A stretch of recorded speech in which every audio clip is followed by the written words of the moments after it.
they were offering me job. So I said no. I'll go back. अपने बच्चों को पढ़ाएंगे, इनकी जिंदगी बनाएंगे, यहाँ तो बहुत है।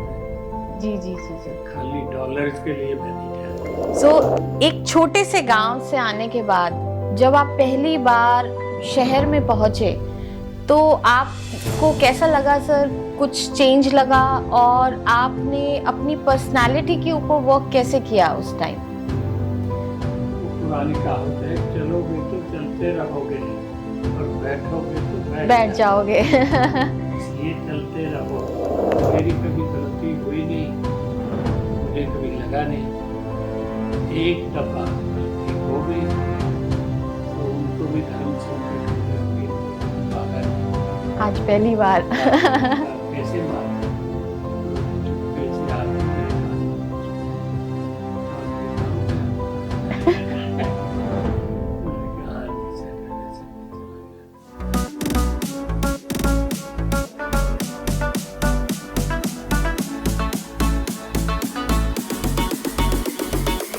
Welcome to the channel life lounge with doctor Upasana Singh, यानी कि मैं। आज बेहद खास दिन है और खास दिन इसलिए है क्योंकि आज पायलट एपिसोड हमारा शूट हो रहा है। आज हमारे पायलट एपिसोड में बेहद खास पर्सनालिटी हैं जिनका नाम ना केवल हरियाणा पॉलिटिक्स में बल्कि भारतीय हायर एजुकेशन में भी बड़े सम्मान के साथ लिया जाता है, जिनके मार्गदर्शन से जाने कितने छात्रों के जीवन को बदल दिया है। It's an honour to have you here sir. Sir आपके लिए दो लाइन में बोलना चाहूंगी स्टार्टिंग में ही। खालिद नादिम शानी जी की दो लाइन है। हमी वो इल्म के रोशन चिराग हैं, हमी वो इल्म के रोशन चिराग हैं जिनको हवा बुझाती नहीं सलाम करती है। Welcome you sir, thank you so much for gracing our channel. Sir आपके एकेडमिक सफर की जो शुरुआत है वो कैसे हुई? देखिए, शुरुआत तो गांव से हुई। गांव में हमारे उसको बोलते थे लोअर मिडिल, 6th स्टैंडर्ड तक था जी। तो वहाँ but we were fortunate, we had a teacher who was also a headmaster. He used to come from a neighboring village on cycle.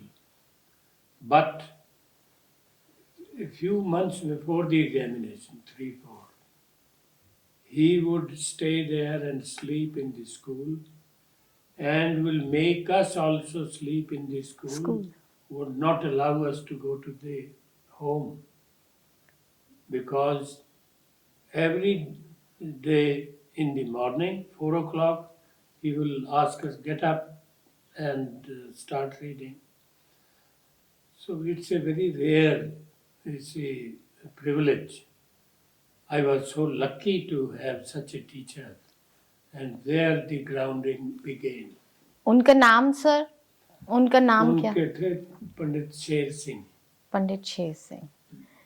सो एक छोटे से गांव से आने के बाद जब आप पहली बार शहर में पहुंचे तो आपको कैसा लगा सर? कुछ चेंज लगा और आपने अपनी पर्सनालिटी के ऊपर वर्क कैसे किया उस टाइम? पहली बार शहर मतलब कौन सी क्लास? पहली बार तो छोटे शहर से शुरू हुआ जी। हमारे गांव से कोई 5-7 किलोमीटर खरखोदा है। जी जी। तो खरखोदा में स्कूल होता था। ये उन दिनों डिस्ट्रिक्ट बोर्ड के स्कूल होते थे, तो वो मिडिल तक, तो दो मिडिल मीन्स 8th तक मैं वहाँ पढ़ा। तो वहाँ हॉस्टल था, लेकिन हर हफ्ते मंडे को जब जाते थे, एक हाथ में घी की पीपी, एक में आटे की पीपी, और 7-8 किलोमीटर हम पैदल चलते जाके थे। स्कूल में रहते थे, पढ़ते थे और फिर घर वीकेंड फिर वापस आ जाते थे। लेकिन वहाँ एक हिंदी भी पढ़नी पड़ती थी, कंपलसरी थी। तो मुझे हिंदी में शुरू से ही समहाउ, क्योंकि उर्दू से शुरू किया जी। तो हिंदी नहीं आती थी। वो शास्त्री जी हाथ आगे करवा के डंडे मारते थे ऐसे। हिंदी ना आने के कारण तो आई टोल्ड माई, वो होते थे कजिन, मैंने कहा मैं नहीं यहाँ पढ़ूंगा और ना हिंदी पढ़ूँ। तो फिर मुझे 9th में एडमिशन मिला वैस high school Rohtak, Rohtak. which was one of the best school in entire Punjab those days. तो वहाँ बहुत अच्छे टीचर थे, मेहनत कराते थे। और मैं जिस सेक्शन में था, ए में, उसमें तो first division was the beginning, उससे ऊपर मार्क्स आते थे। लेकिन वो मेहनत कराते थे टीचर। गलती एक भी करो तो एक डंडा यहाँ लगेगा हाथ पे। तो मेरी कभी गलती हुई नहीं, तो मुझे कभी लगा नहीं। एक दफ़ा गलती हो गई तो उनको भी धर्म संकट हो गया कि इनको कभी मारा नहीं, आज पहली बार आज पहली बार कैसे मारे। तो चुपके से आके मेरे कान में पूछते हैं, चौधरी गांव गया था? मैंने कहा हाँ जी, सैटरडे संडे चला गया था। तो इतना लिहाज उनका, मुझे तो मारना ही नहीं था। और 2-4 की जो गलतियां थी वो उनको माफी मिल गई। हाँ, क्योंकि उनको मारे तो फिर मुझे मारना पड़ा। तो इतने अच्छे टीचर हमें तो मिले, और जो उन्होंने पढ़ा दिया इंग्लिश मैथ्स वगैरह, हम तो आगे बीएससी की या एमए गए जो भी, तो that was such a strong grounding. आगे कोई स्कूल दिक्कत टाइम। नहीं। तो सर स्टूडेंट आप कैसे थे, यानी कि आप बहुत ही डेडिकेटेड और शरीफ स्टूडेंट, या कभी आपने कभी अपने स्कूल टाइम में कुछ शरारत भी की? ना, कभी नहीं की सर। नेवर। तो शराफत की वजह से तो टीचर इज्जत करते थे। मैं जब हाई स्कूल में था रोहतक, जी। तो फुटबॉल भी खेलता था। अच्छा, स्पोर्ट्स में भी आप? हाँ, स्पोर्ट्स में था और फुटबॉल टीम का आई वाज लीडिंग प्लेयर, और हम मैच वैच भी जीते ये वो। तो दोनों तरफ इंटरेस्ट है, उधर भी इधर भी। यानी फोकस आपका कभी हिला नहीं कि पढ़ना है और Yes. खेलना है खेल के टाइम पे? हाँ, तो लेकिन उसका पढ़ना primary, that was the priority. तो वो उस खेल तो सेकेंडरी। सेकेंडरी, तो सारा क्रेडिट जो है आपके टीचर्स का आप देते हैं स्कूल टाइम में? स्कूल प्राइमरी में भी और उधर हाई स्कूल में रोहतक। हाँ। वहाँ कौन थे सर टीचर जिनका आप हम्म, नाम लेना चाहें? बड़ा मुश्किल है, such a long time. हाँ। It was from 94 to 96, मतलब 56, 1954 to 1956, that was my high school. Okay. तो I'm sorry, याद नहीं है। हो जाता है सर, लेकिन ये है कि ग्रैटिट्यूड हमेशा है। हाँ। आज भी आप उनको याद कर रहे हैं कि उनकी वजह से। Never, I can't forget English as well as mathematics, दोनों इतनी स्ट्रांग वो उनकी वजह से, वैस हाँ, हाई स्कूल और उन टीचर की वजह से। तो ये पर्सनालिटी पर आपने फिर काम कैसे किया? आप स्पोर्ट्स में भी आप रहे, आउटस्पोकन स्टूडेंट शुरू से थे, इंट्रोवर्ट थे सर कि एक्सट्रोवर्ट थे? ज़्यादा तो इंट्रोवर्ट ही था, लेकिन क्योंकि खेल भी करते थे तो फिर you can't be totally introvert. और दोनों ही बातें आ जाती। जहां जरूरी है वहां बोलना है। वो पर्सनालिटी। फिर हाई स्कूल के बाद मार्क्स अच्छे थे, अराउंड 60%। जी। तो ये सोनीपत में कॉलेज था, CRA कॉलेज, अच्छा, छोटू राम आर्य कॉलेज। आर्य कॉलेज। वहाँ के जो थे सेक्रेटरी मैनेजमेंट के, वो मेंबर पार्लियामेंट भी रहे, तो वो मार्क्स देख के और घर आ जाते थे, क्योंकि कंपटीशन था जी। हिंदू कॉलेज और सीआरए कॉलेज का। अच्छा। हिंदू कॉलेज सोनीपत का भी नाम था हाँ, बड़ा। बहुत। तो वो फिर जिन जिन के अच्छे नंबर थे उनके घर गांव में आ जाते थे, तो वो आके बैठ कर मेरे कजिन को कहने लगे इनको तो हमारे यहाँ भेजना पड़ेगा। तो I had to do my FSc from there. FSc? FSc होती थी साइंस का ना, जैसे बीएससी। बीएससी? अच्छा, ओके। बीएससी से पहले 2 साल एफएससी। अच्छा, जैसे +1 +2। हाँ, अब तो 3 साल हो गया ना। जी जी जी जी जी। 11+3, तब था 10+4। ओके। तो पहले एफएससी करनी पड़ती थी, फिर बीएससी। बीएससी। लेकिन वहाँ मुझे स्टाफ कोई ज़्यादा पसंद नहीं आया सोनीपत में, और मेरी डिवीज़न भी अच्छी नहीं आई। तो आई टोल्ड माई कजिन मैं यहाँ नहीं पढ़ूँगा। तो I went back to Rohtak, और रोहतक जाट कॉलेज में मैंने एडमिशन लिया बीएससी में? BSc. Can you imagine those days, जो टीचर थे हमारे फिजिक्स, केमिस्ट्री, मैथमेटिक्स, तीनों पीएचडी थे उस टाइम पे? रोहतक के कॉलेज में। तो यूनिवर्सिटी में नहीं मिलते थे उस वक्त। और तीनों कहाँ से थे? फिजिक्स का टीचर था मद्रास से, अच्छा। सुब्रमण्यम, डॉक्टर सुब्रमण्यम। और केमिस्ट्री के टीचर थे केरला से, डॉक्टर रफेल। और जाट कॉलेज में? जाट कॉलेज, इमेजिन किसकी अकल। और मैथमेटिक्स के थे doctor Girwar Singh from UP. मतलब हरियाणा से तो कोई नहीं था। ये 3 टीचर थे, क्योंकि ये 3 ही सब्जेक्ट थे, फिजिक्स, केमिस्ट्री, मैथ्स। मैथमेटिक्स। जी जी। इंग्लिश तो 50 नंबर की वैसे होती थी। तो उसमें I missed first, but it was near first, 58-9% थे। उस टाइम तो सर ये भी बहुत था। तो I had to do MSc. तो उस साल क्या हुआ, फ्लड्स आए पंजाब हरियाणा में। जी। रोहतक में तो जो गवर्नमेंट कॉलेज था लड़कियों का, कि छत से ऊपर पानी अच्छा। खड़ा था। तो इसलिए पंजाब यूनिवर्सिटी के रिजल्ट्स नहीं आए, जो अप्रैल में आने चाहिए थे वो अक्टूबर तक नहीं आए। ओके, तो एडमिशंस? तो एडमिशन मारा गया हमारा। I was assured admission in BHU, MSc spectroscopy, उसमें मुझे एश्योर कर दिया था मेरा पास रिकॉर्ड देख के। लेकिन ये रिजल्ट ही नहीं आया। जी जी जी। रिजल्ट नहीं आया तो क्या करें, सोनीपत का कॉलेज तो अपना ही था।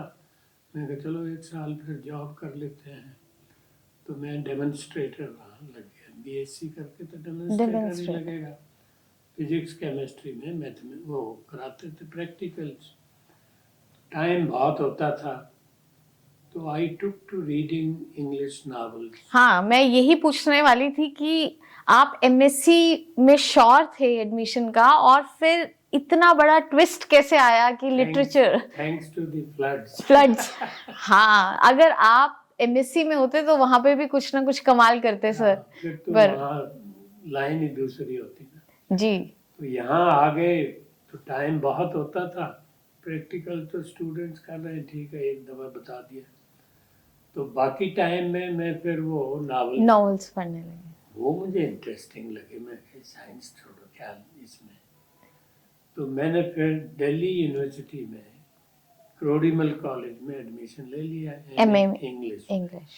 क्योंकि डॉक्टर स्वरूप सिंह को मैंने सुना हुआ था रोहतक कॉलेज में जी लेक्चर देने। तो मैंने कहा इनसे पढ़ना है, he was such a fine speaker. तो वहाँ मैं 15 दिन रहा। उसके बाद पता चला कि डॉक्टर स्वरूप सिंह तो कुरुक्षेत्र चले गए। अच्छा, तो आपका That was the first year of the university, 1961. जी। Hardwari Lal was the vice chancellor. तो वो दिल्ली से सारा स्टाफ ले आया। बड़े बड़े रिनाउंड स्कॉलर जो थे जेएनयू में, उनको ले आया। जी वो फिर 1 साल रहे, उसके बाद वो लाला सूरजभान आ गए, तो वो all of them went back. Back हम वो तो अपने जलंधर होशियारपुर से फिर सारा स्टाफ ले आए। नहीं तो ये रोमिला थापड़ वगैरह जो वर्ल्ड में माने जाते हैं हिस्टोरियन, वो she was teacher here. Okay फिर इसी तरह पॉलिटिकल साइंस के जो वर्ल्ड में माने हुए वो स्कॉलर्स थे। स्कॉलर्स थे। उसके बाद फिर आपने डीयू कंटिन्यू नहीं किया? नहीं, डीयू में 15 दिन के बाद पता चला कि डॉक्टर स्वरूप सिंह तो कुरुक्षेत्र चले गए, तो जी। मैंने डीयू छोड़ा। मैं क्या पढ़ना उनसे है, तो मैं फिर यहाँ एडमिशन लिया, तो उनसे पढ़े। एमए करने के बाद मैं I was second in the batch. First था एक सरदार जी हर्षचरण सिंह, जी उसने पहले भी पंजाब यूनिवर्सिटी से एमए कर रखी थी इंग्लिश की। अच्छा, तो दोबारा फिर उसकी एमए? 3rd डिवीजन आ गई। अब दोबारा कोई एडमिशन ना दे, जी जी जी तो वो बाई चांस मुझे मिल गया कि ये प्रॉब्लम है, कोई दोबारा इस सब्जेक्ट में किसी यूनिवर्सिटी में एडमिशन नहीं मिलता। ये नई बनी थी। जी। मेरा कोई बात नहीं, मैं बात करता हूँ। मैंने डॉक्टर स्वरूप सिंह से बात की। मैं एक सरदार बेचारा कहता कोई बात नहीं, कर दो। तो उसने फिर की एमए सेकंड टाइम, जी। तो वो फर्स्ट रहा, मैं सेकंड रहे। सेकंड के बाद फिर मैं जाट कॉलेज रोहतक, वहाँ लेक्चरर लग गया। हाँ, यहाँ से टीचिंग जर्नी जो है आपकी शुरू हुई स्टार्ट हुई। जाट कॉलेज। तो वहाँ मुझे 2 महीने हुए थे, डॉक्टर स्वरूप सिंह का फोन आ गया, भीम सिंह कैसा चल रहा है? मैं कहा जी चल तो ऐसा ही रहा है, मैं अंग्रेजी में पढ़ाता हूँ, तो हिंदी में बता देने। रोहतक वाले तो जैसे बोल रहे हिंदी में बता देने। कहता कल रिजाइन करके दिल्ली आ जा। हाँ, तो मैंने रिजाइन किया, दिल्ली चला गया इन 1964। 1964। Yes. तो जाते ही उन्होंने डिस्टेंस एजुकेशन में मुझे टीचर लगा दिया, जी। क्योंकि इमीडिएटली और कहीं जगह नहीं थी। फिर आफ्टर फ्यू मंथ्स वो वैकेंसी हो गई Atmaram SD college. Doctor Swaroop Singh himself came as an expert head of the department और मुझे वहाँ सेलेक्ट किया। तो फिर आफ्टर फ्यू मंथ्स 5-6 महीने बाद कुरुक्षेत्र में निकल आई यूनिवर्सिटी में 1965। 65। तो मैंने यहाँ अप्लाई किया, सिलेक्शन हो गया, तो मैंने यहाँ ज्वाइन किया। पर डीयू लोग जैसे सर ज्यादा नहीं, वो दिल्ली वाले सारे कहें कि ये हरियाणा का बेवकूफ है, दिल्ली छोड़ के कुरुक्षेत्र, हाँ मैंने कहा मैं दिल्ली छोड़ के कुरुक्षेत्र नहीं जा रहा, मैं कॉलेज छोड़ के यूनिवर्सिटी जा रहा हूँ। अच्छा, तो मैं ये इसमें था। तो फर्क महसूस करते हो गए, एक तो कॉलेज टीचर है कि यूनिवर्सिटी टीचर। जी मैं जी। कहा इसलिए छोड़ के जा रहा हूँ। तो उनको समझना है, मैं कहा दिल्ली का स्टेटस है लेकिन कॉलेज का तो नहीं। तो मैंने फिर यहाँ ज्वाइन किया 65 में। यस। और उसके बाद सर आपकी जो जर्नी है वो सिंसिनाटी यूनिवर्सिटी तक पहुंच गई। हाँ, वो मैं अमेरिकन लिटरेचर पढ़ाता था, तो मेरा इंटरेस्ट हेमिंगवे में बहुत हो गया। पढ़ाते पढ़ाते ही पढ़ाते तो एवरी समर 2 महीने में हैदराबाद जाने लगा पढ़ने के लिए। और पढ़ने के लिए। तो हेमिंगवे में ऐसा क्या था सर जो आपको इंस्पायर किया हेमिंगवे ने?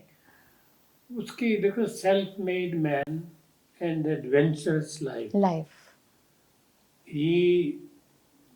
She participated in every war in which America was involved. Yes.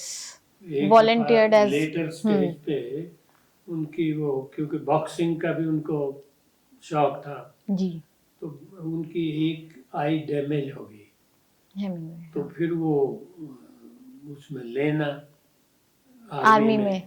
लेकिन उसको रहा नहीं जाए कि मैंने तो कोई वार छोड़ी नहीं जिसमें अमेरिका इन्वॉल्व, मैं ना लड़ूं। तो फिर उन्होंने एम्बुलेंस ड्राइवर बन के पार्टिसिपेटेड इन दी वॉर। और जो उन्होंने अपने नॉवेल्स में भी, हाँ, first world war, second world war, Spanish civil war, in every war where America was involved he fought. तो उनकी तरह से Adventurous। हाँ वो ऐसी ही एडवेंचरस हम आपकी लाइफ देख रहे हैं सर। जाट कॉलेज रोहतक से डीयू यूनिवर्सिटी, और यूनिवर्सिटी से फिर कॉलेज, कॉलेज से फिर बैक इन कुरुक्षेत्र। अच्छा, हेमिंगवे को एक और भी शौक था, उसको हंटिंग का। हाँ यस सर। तो एक किताब भी लिखी उन्होंने, green hills of Africa. Africa yes. तो वो कीनिया के जंगल्स में जाके वो हंटिंग वगैरह का शौक था, जी जी जी। तो वहाँ चला गया और वहाँ जंगलों में कुछ खाने को ना मिले, मैं कहाँ जाऊँ, अब हंटिंग से तो पेट नहीं भरता ना। फिर वो तलाश करता करता देखा एक Special। मिसेस सिंह का ढाबा मिल गया। जी मेंशन किया हुआ है उसमें yes. Green hills of Africa Africa में। मेंशन। तो वो मिसेस सिंह के ढाबे पे फिर रोटी खाता था और बाकी टाइम अपनी वो हंटिंग वगैरह में। और जहाँ पे भी हेमिंगवे जिस भी वॉर में गए हैं, अपने साथ एक टाइपराइटर हमेशा उनका रहा है, जिसमें एवरीडे ही यूज्ड टू टाइप हाँ। Words and words. हाँ, जो भी एक्सपीरियंस था वो सारा, फर्स्ट हैंड एक्सपीरियंस जो है, उसके सारे नावल्स ही they are based on his own first experience. Yes. Sir फिर सिंसिनाटी यूनिवर्सिटी में आप पहुंचे। हाँ, उसका ये है कि अमेरिकन स्टडीज रिसर्च सेंटर तो मैं जाता ही था हैदराबाद। जी Then, when I was sure that I know Hemingway now better than anyone else, I should go for PhD. तो इनके यहाँ एग्ज़ाम होता है world over okay Cincinnati for university. Admission to MA PhD, combined होता है ना उनका। जी तो I appeared in that examination. तो वो यूसेफी वाले करते हैं conduct, United States Educational Foundation in India. India. तो उसमें होता है कि कुछ मार्क्स मिले, जैसे 50% तो एडमिशन मिल गया, फिर 60% आ गए तो स्कॉलरशिप मिल गया, 70% उससे ऊपर आ गए तो टीचिंग फेलोशिप। आपको टीचिंग फेलोशिप मिली थी। मुझे I got yes teaching fellowship. तो मैं वहाँ ग्रेजुएट स्टूडेंट्स को पढ़ाता था जी और अपनी PhD करता था। जी। तो अमेरिकन को अंग्रेजी पढ़ाई फैल और आपकी जो हरियाणा के अनपढ़ माँ बाप के बेटे ने उनके यूनिवर्सिटी लेवल पे अंग्रेजी पढ़ाई। वो संघर्ष जो आपने किया सर शुरू और में, वो बहुत सारी गलतियां प्रोनाउंसिएशन के भी करते थे, मैं उनको बताता था कि ये कि गलत है। इसका करेक्ट ये है। तो वो भी एक एक्सपीरियंस था। आपका जो पीएचडी का टॉपिक रहा sir, the hero hero in Hemingway. In Hemingway yes. So वो उस स्टडी ने तो बिल्कुल ही चेंज कर दिया उस टाइम जो वो। क्योंकि वो जो दो थी ना authority, yes baker and young.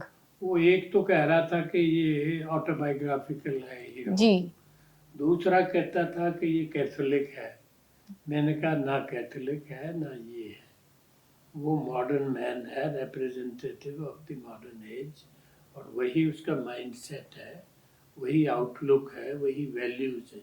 वो फिर मैंने थीसिस, आपने एक तरह से जो उनका वहाँ फ्लो ये- था वो चेंज कर दिया। वहाँ ये होता है कि PhD यहाँ की तरह नहीं कि टॉपिक लो और थीसिस लिखो। जी वहाँ पहले 24 कोर्सेज करने पड़ते हैं, जैसे MA के 8 है ना, जी जी जी। तो वहाँ 24 कोर्सेज, उनमें B+, उसके बाद आप PhD का थीसिस करेंगे। तो मैंने वो कोर्स वर्क सारे एक साल में ही कर डाले।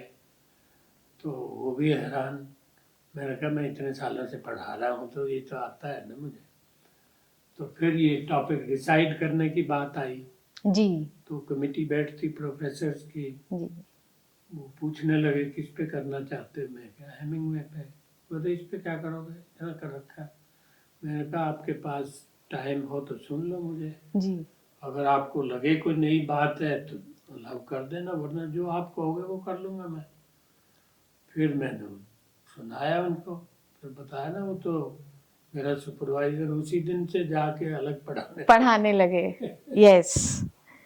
तो सिंसिनाटी यूनिवर्सिटी से सर आप वापस कुरुक्षेत्र यूनिवर्सिटी आए, हाँ, आपने ज्वाइन किया। although they were offering me job, so I said no, I'll go back. अपने बच्चों को पढ़ाएंगे, इनकी जिंदगी बनाएंगे, यहाँ तो बहुत है। जी जी जी जी। खाली डॉलर्स के लिए मैं नहीं ठहरा। ऐसे भी सर बहुत कम लोग होते हैं, अदरवाइज उनको अपॉर्चुनिटी। जाने हाँ के लिए, हाँ। ये और एक और देखो उनका बड़ापन। अब ये मेरी फेलोशिप थी 5 years की, मैंने वो कर ली PhD 1.5 साल में। जी जी जी। तो मैं यहाँ आ गया, वो हर महीने $400 का आए मुझे चेकअप आ जाए। तो मैंने कहा ये मुझे क्यों भेज रहे हो? कहता इट इज योर्स, ये इतने सालों के लिए था, आपने जल्दी कर लिया, पैसा तो मिलेगा। तो आई वॉज गेटिंग, मैं कहा हमारे हाथ कोई ना दे। हाँ PhD डन। हाँ, तो जाओ अपने जाओ। अब ये बड़ापन उनका देखो, वो $400 में आई कंटिन्यूड गेटिंग, 3 साल यहाँ भी मिलता था। कुरुक्षेत्र। और उसके बाद सर आप रजिस्ट्रार बने रोहतक यूनिवर्सिटी। हाँ, वो मैं आ गया था वापस 74 में मेरे ख्याल। 71 to 75 Cincinnati and I guess 76 to 77 Kurukshetra university आप। हाँ, तो 77 में ये रोहतक यूनिवर्सिटी बन गई ना जी। तो उसमें आप और लोक दल की सरकार आ गई। जी जी जी तो देवीलाल के गांव का एक DR चौधरी होते थे दिल्ली यूनिवर्सिटी में, जी। वो थे लेक्चरर। तो वो और डॉक्टर ग्रेवाल दोस्त थे आपस में। डॉक्टर ग्रेवाल। तो हाँ जब रोहतक की यूनिवर्सिटी बनी तो उन्होंने डॉक्टर ग्रेवाल को कहा, मुझे तो जानते नहीं थे, जी जी। कि भी आप वहाँ जाओ रजिस्ट्रार या वाइस चांसलर। नहीं, मैं नहीं कर सकता, उधर सिवाय किताबों के और कुछ नहीं करते थे। हाँ उनका भी बहुत। तो देन ही सेड के भीम सिंह है वो कर देगा। TR मुझे जानता नहीं था। जी। फिर वो ले गया मुझे चौधरी देवीलाल के पास चंडीगढ़। तो नमस्ते वगैरह हुई, मैं कहा हाँ बोलो, कैसा रोहतक की यूनिवर्सिटी संभाल। मैं कहा जी संभालने का मतलब कि वाइस चांसलर। मैं कहा जी मैं 34 साल का हूँ और 3 साल की होती है ये, और आपकी बताएं 3 भी चला कि नहीं। सरकार। और वो 2 ही चली थी। जी। कहता मुझे नहीं पता, तुमने संभाल लिया। मैं कहा मैं संभाल लूँगा, मैं ले आता हूँ 2 प्रोफेसरों को, उनको वाइस चांसलर लगा देना, मैं रजिस्ट्रार लग जाता हूँ, एज रजिस्ट्रार मैं संभाल लूँगा। जी। तो यहाँ से फिर मैं, एक RD शर्मा होते थे रजिस्ट्रार, एक संस्कृत के प्रोफेसर थे, क्या नाम था रोहतक के, JD Singh ji. Doctor JD Singh, दोनों को कहा। मैं कहा चंडीगढ़ चलना है। कहते क्या काम है? मैं कहा अम्बाले जाके बताऊंगा, कार में बैठा हूँ। तो उनको फिर अम्बाला फिर आपने बताया, फिर दोनों को यहाँ। तो आप रजिस्ट्रार रहे सर 1977 to 1979। फिर आप प्रोफेसर भी रहे ना सर MDU। हाँ, वो दोनों था। मैं प्रोफेसर काम, क्योंकि मैं क्लासेस PhD को कराता था, मैं साथ में रजिस्ट्रार का भी काम करता था। जी जी। तो वैसे तो ये क्वेश्चन इसका आंसर शायद सभी को पता हो, पर फिर भी टीचिंग और रिसर्च और ये वाली जो फील्ड आपकी रही, उसमें सबसे नजदीक इमोशनली अटैच्ड आप कौन सी फील्ड से रहे? Teaching and research. Teaching and वो रिसर्च। तो एक मजबूरी में करनी पड़ी होती है। मिनिस्टर कहने लगा नहीं करो, तो 2-1 साल कर दी मैंने। जी जी जी। I had no heart in the job. और यहाँ कुरुक्षेत्र यूनिवर्सिटी में फिर आप pro vice chancellor and then vice chancellor आप रहे। हाँ, वो था 91 to 92। 3। 93 में वाइस चांसलर बना, जी। 92 में प्रो वाइस चांसलर। तो वो एक फौजी थे यहाँ, बालाराम जी जी। जनरल आर्मी के, तो उनको वाइस चांसलर लगा रखा था। जी। तो वो चीफ मिनिस्टर कहने लगे, यार ये मैं चीफ मिनिस्टर हूँ, हमारी सुनता भी नहीं, तो कुछ करो। मैं कहा अच्छा। तो मैंने फिर वो एक्ट में अमेंड करके प्रो वाइस चांसलर की पोस्ट क्रिएट की जी, और मैं आ गया फिर pro pro vice vice chancellor. Chancellor. उससे पहले एक दफ़ा कॉलेज भी की थी, ये थे ना यहाँ, ये स्कूल के भी रहे, एमपी भी थे यहाँ से। मतलब पावर और हाँ, पॉलिटिक्स जो आपने एक बुक लिखी, तो वो भी आपका फर्स्ट हैंड एक्सपीरियंस हाँ, जो है पॉलिटिक्स में वो रहा, बिल्कुल। क्योंकि उसके बाद आप पॉलिटिक्स में भी उससे पहले जो है 5 साल 82 to 87। 7 एमएलए रहना सर बहुत बड़ी बात है, और 5 साल आप एमएलए रहे। I had not thought of it. Hmm, वो उस वक्त लोकदल पार्टी होती थी, चौधरी चरण सिंह होते थे ऑल इंडिया के प्रेसिडेंट। जी, वो और डॉक्टर स्वरूप सिंह थे साडू, अच्छा, उनकी वाइफ बहनें थी। जी जी जी, तो जैसे ही इलेक्शन आया, डॉक्टर स्वरूप सिंह का फोन आ गया, भीम सिंह दिल्ली आ जाओ। मैं दिल्ली गया, कहता ये लिफाफा उठा ले। मैंने देखा उसमें पार्टी की टिकट, मैं कहा ये क्या, कहता जा इलेक्शन लड़। तो गुरु जी का हुक्म हो गया, मैं जाके इलेक्शन लड़ा।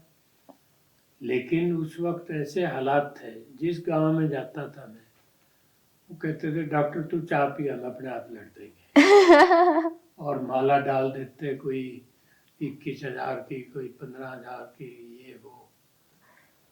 तो मैं कहा ठीक है। तो मुझे किसी से वोट नहीं मांगनी पड़ी, गांव वालों ने अपने आप। यही एक बात है ना सर कि एक अपॉर्चुनिटी को मिलना और वहां पर जाकर इलेक्शन लड़ना और जीतना। अच्छा, फिर जीत गया मैं 10,500 से। क्या, वो शांति राठी होती थी एजुकेशन मिनिस्टर कांग्रेस की, जी, उसको हराया था, तो बन गया। तो फिर वो पैसे मैंने अपने सेक्रेटरी को कहा था, मैं कभी पैसे इकट्ठे कर लेना। तो वो मैं लेके वो पंचायत सारे सरपंचों को बुला लिया। मैंने कहा भाई ये पैसा ले लो वापस। तुमने हाँ, इलेक्शन लड़ा, मैंने तो लड़ा नहीं, जी, मेरा कोई पैसा खर्च नहीं हुआ, इसको तुम स्कूल कॉलेज धर्मशाला गौशाला इनमें दे दो। कई लाख था वो। तो मैंने उनको वापस किया पंचायत को, उन्होंने फिर अपने आप यूज किया होगा। तो 5 साल। वो दिन थे। आजकल कौन 5-5 करोड़ में जाके टिकट लाते, 50 करोड़ कमा लेते हैं, ऐसे ऐसे हैं। पर वही चीज आ गई ना सर, लाइफ का जो फिलॉसफी है वो यही है कि आपने कुछ लाइफ में अचीव किया और वापस सोसाइटी में आपने क्या कंट्रीब्यूट किया, ये बहुत बड़ी बात है जो आपने वो वापस अच्छे जो है। दिन थे, मेरे जैसे एमएलए और भी थे। हम्म, अब जैसे गांव में किसी का भी काम होता था, जी तो मैं कहता था भाई हमारे साथ एक फ्री जाता है एमएलए के साथ, आगे की 3 सीट हमारे लिए रिजर्व होती है, जी, तुम्हारा काम भी हो जाएगा, किराया भी नहीं लगेगा, मेरे साथ चलो, चलो हाँ हाँ हाँ। और वापस भी बस में आ जाएंगे, और तेरा काम चंडीगढ़ से मैं करा लूँगा। तो मेरा तो 5 साल यही था, जो भी आता उसको साथ ले जाता मैं।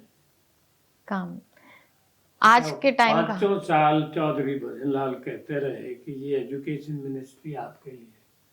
मैं कहा चौधरी साहब हम ईमान नहीं बेचते, जी, जहाँ जिस पार्टी से बना हूँ उसी में रहूँगा।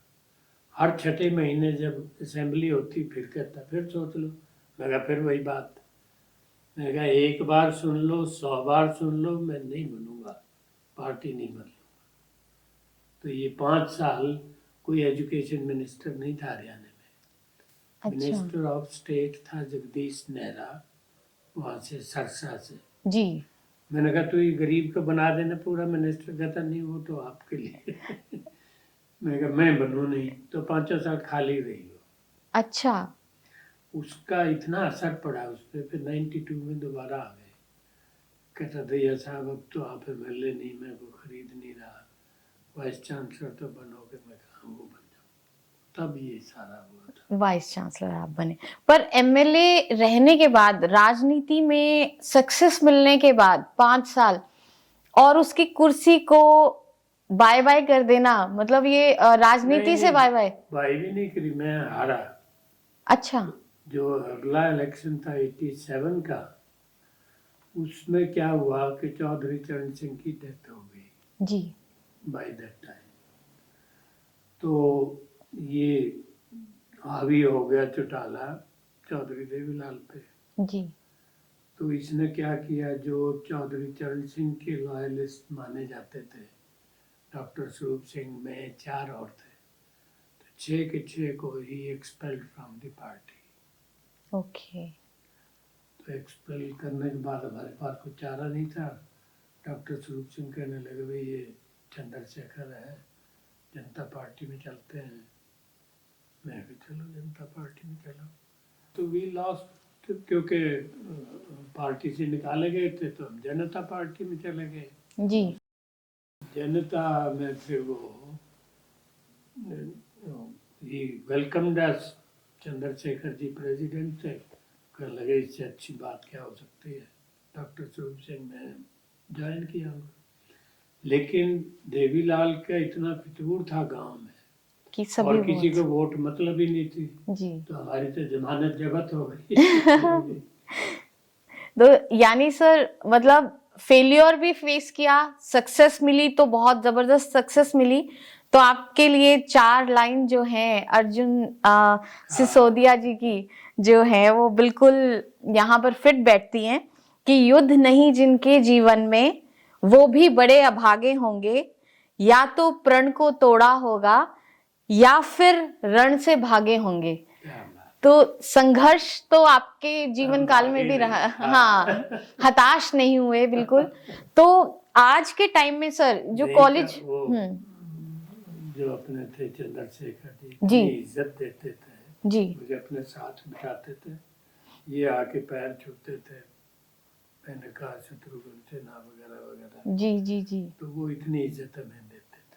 तो सर मतलब कभी ऐसा कोई टाइम आया जब बहुत ऐसे सैड फीलिंग रही हो, डिप्रेशन नाम की चीज आजकल जो इतना चल रही है कि एक बार इतना सक्सेस देखा और एकदम फिर नेवर। तो सर मैं ये चाहूंगी कि आप जो ये कॉलेज के बच्चे हैं, ये छोटी छोटी चीजों पे बड़े ही हताश और डिप्रेस हो जाते हैं, छोटी छोटी चीजें उनकी लाइफ में।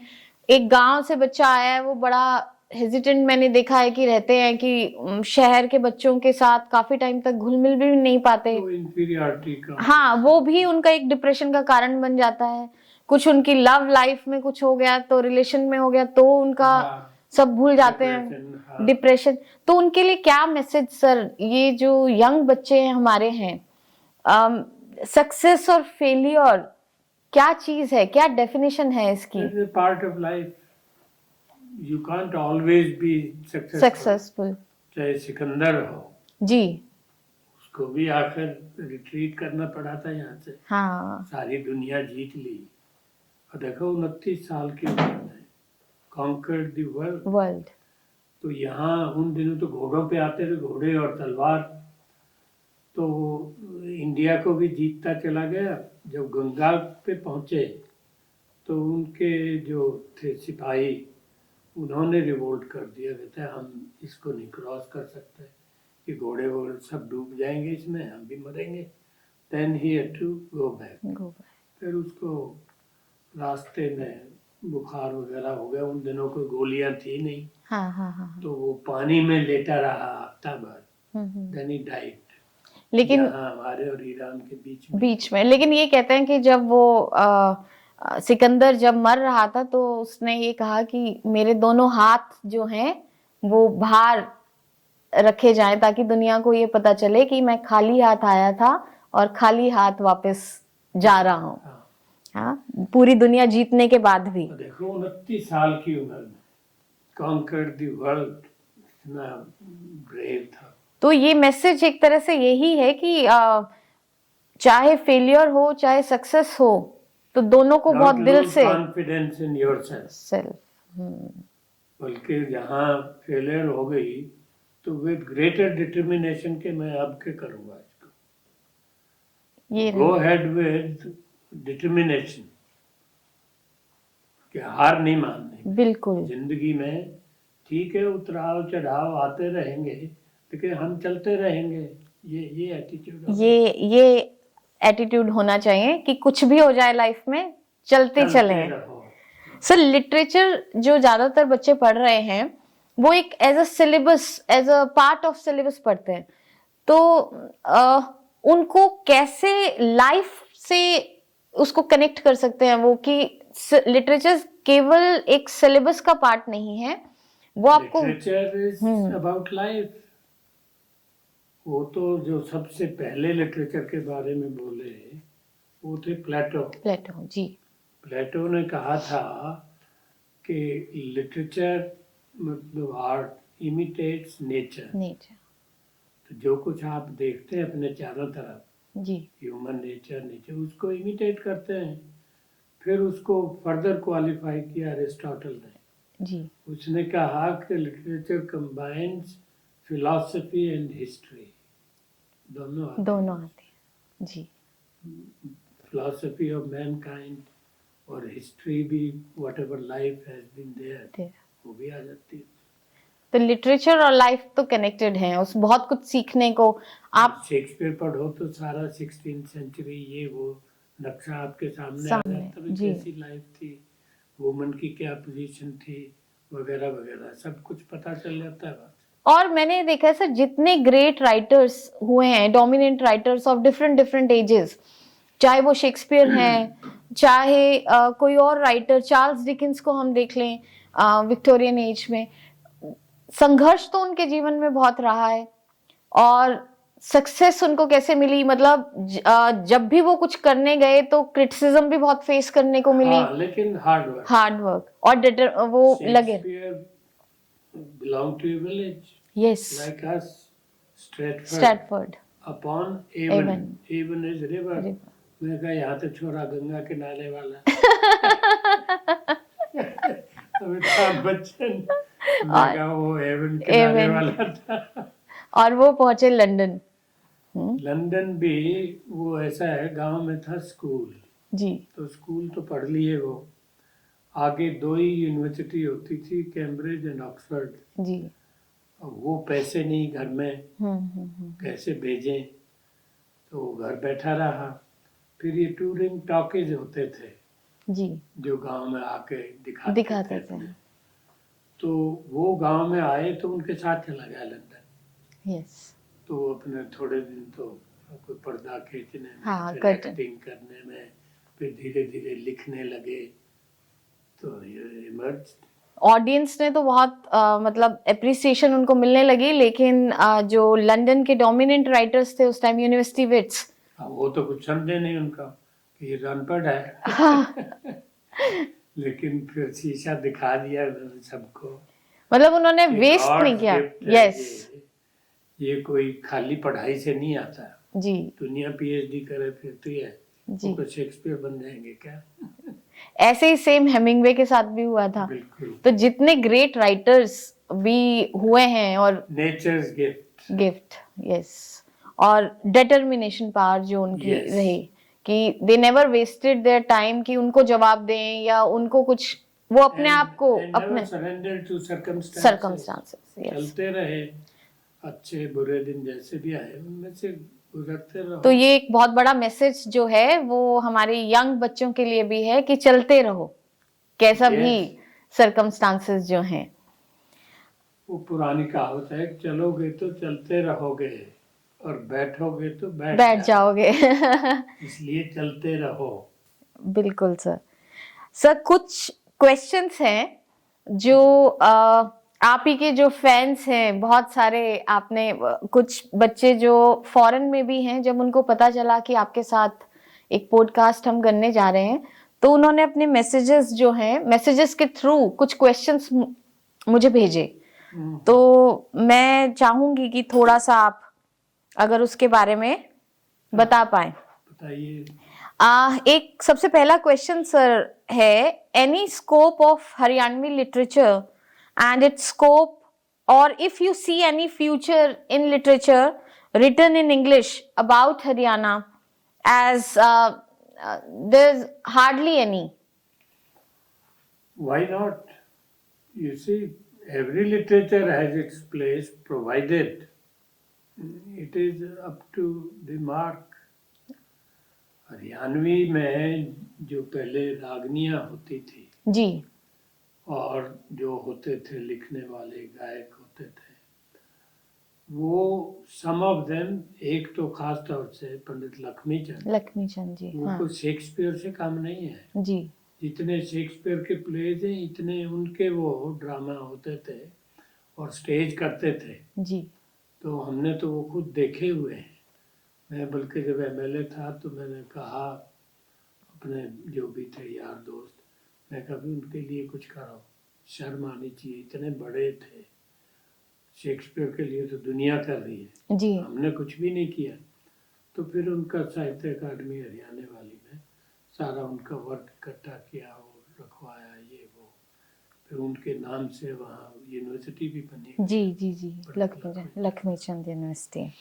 नेक्स्ट क्वेश्चन है sir, should we differentiate art from artist? It is biggest dilemma in the world. हम आर्ट को पढ़ें और आर्टिस्ट को सबसाइड कर दें। Difficult to separate entirely. हाँ, I also believe this thing, sir, Yeah. because nobody can write in isolation. But तो at कहीं the ना same time, while reading, we should not be dominated by life कि उसी से interpret करें आप। अपनी इंटरप्रिटेशन वो लेकर भी आए। एक extreme है। So we have to stay between the two extremes. Neither completely ignore his life, no nor be guided only by that life. बहुत मुश्किल है पर हाँ, लेकिन see, critical to discipline one has to develop. Develop. Yes sir. एक question है sir, how do you see future of English studies in India?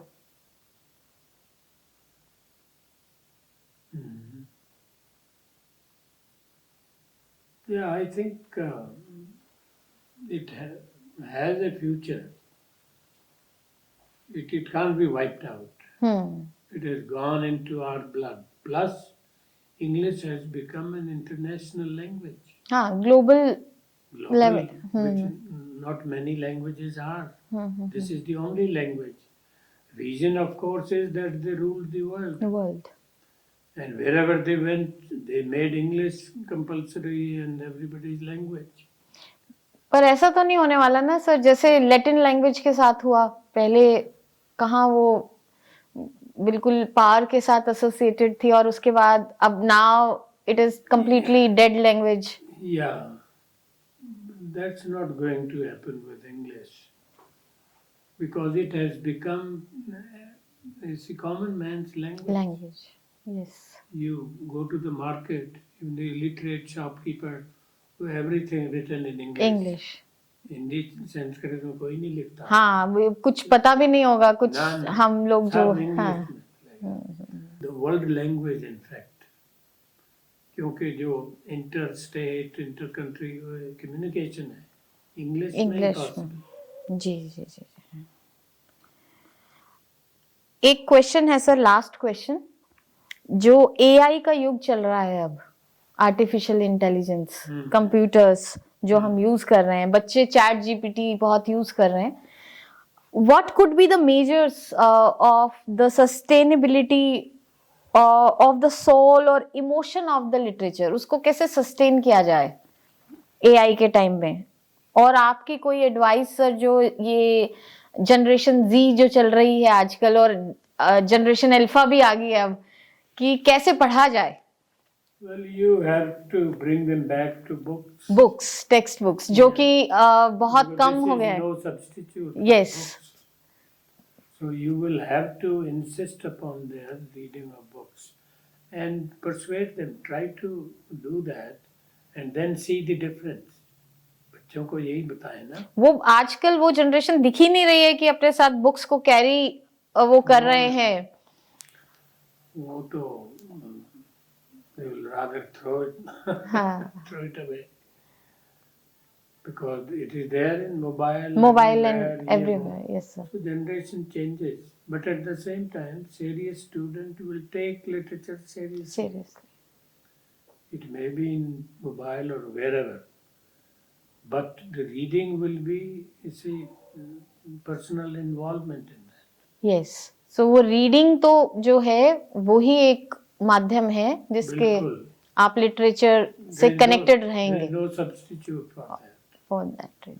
यूं तो फिल्म देखा हो और कर लो, उससे कोई बात नहीं, बच्चे आजकल चैट जीपीटी से ही बस पूछ के और बना लेते हैं कि क्वेश्चन, उनको आगे क्या है उसमें। Shortcut, but shortcut is no substitute for the real subject, जी जी which जी, is the book. Thank you so much sir. और जाते जाते एक लास्ट आपसे जो सवाल है कि आपकी अब तक की लाइफ में, चाहे वो करियर, आपने देखा एकेडमिक्स में आप बहुत इन्वॉल्व रहे, इतनी सारी बुक्स आपने लिखी हैं, और स्टूडेंट्स रिसर्च से रिलेटेड आप आज तक जुड़े हुए हैं, द शेक्सपियर एसोसिएशन के प्रेसिडेंट आप हैं सिंस 2008, बहुत सारे सेमिनार्स आपने करवाए, और लाइफ के लिए आप what is the crux of life And every seminar is published book in form. Book form? Yes in Washington DC, जी, American capital. There is a library called Folger's Library. Okay, It is on Shakespeare Shakespeare. alone. And when I visited, that is more than 20 years ago, there were 400,000 books on Shakespeare alone. 400,000 means 4 lakh 4 lakh, किताबें थी। And every year मैंने पूछा कितनी कहाँ जाती है? At least 200 to 250 are added every year. Every year. फोल्जर हमारी तरह कोई शेक्सपियर का दीवाना था, लेकिन पैसे वाला था, तो लाइब्रेरी, तो उसने लाइब्रेरी बना दी। अब वर्ल्ड में in any language, if a book is published on Shakespeare, one copy reaches there. There. That's why every year hundreds of books are added. अब सर एक final message to the audience कि आपने अपनी life से, आपसे बहुत लोगों को बहुत कुछ सीखने को मिला, बहुत डायरेक्शन मिली सब स्टूडेंट्स को, आपके फैंस को, पर आपने अपनी लाइफ से क्या सीखा सर, और क्या सीखना चाहिए? What is the crux of life for you? Never say no. Never say no. Keep going and keep doing whatever you can do. In any If you can situation, write, you write. यस। If you can do other things, do. But never say no. No means no life. So long as you have life, keep working and keep going. चलते रहो। किसी भी चलते परिस्थिति रहो। में तो कहते भी हैं no great story happens when things are going right. So इसी के साथ sir, thank you so much for gracing our channel. Thank you thank you so much. for giving me this opportunity.